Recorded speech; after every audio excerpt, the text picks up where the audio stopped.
اگر بقا چاہیے، اپنی بقا چاہتے ہو، لا الہ الا اللہ محمد رسول اللہ سے وابستگی کی جاتے ہو، تو ایک ہو کر بیت المقدس کے دفاع کے لیے اکٹھے ہو۔ آج ہم جو بیٹھے ہیں بیت المقدس میں، فلسطینیوں کے ساتھ جو ہو رہا ہے، چاہیے تو یہ تھا آج ہمارے حالات بدل چکے ہوتے، آج ہم نے سارے جھنڈوں کو لپیٹ کر رکھ دیا ہوتا، ہم نے ساری نفرتوں کو دل سے نکال کر رکھ دیا ہوتا، ہم نے ساری زبانوں کی محبتوں کو نکال کر رکھ دیا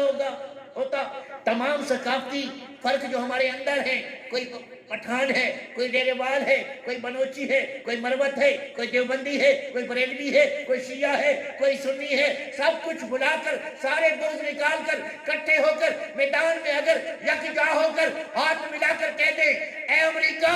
اگر تم فلسطین کا لوگوں کے لیے مصائب پیدا کرنے میں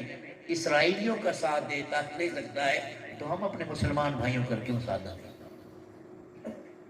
غیرت ملی تو یہ تھی، اگر تم اپنے اس نیپالک حرامی بیٹے کے لیے تم سب کفار کٹھے ہو سکتے ہو، تو ہمیں تو نبی نے تربیت ہی یہ دی کہ المسلم جسد واحد، مسلمان ایک جسم ہے،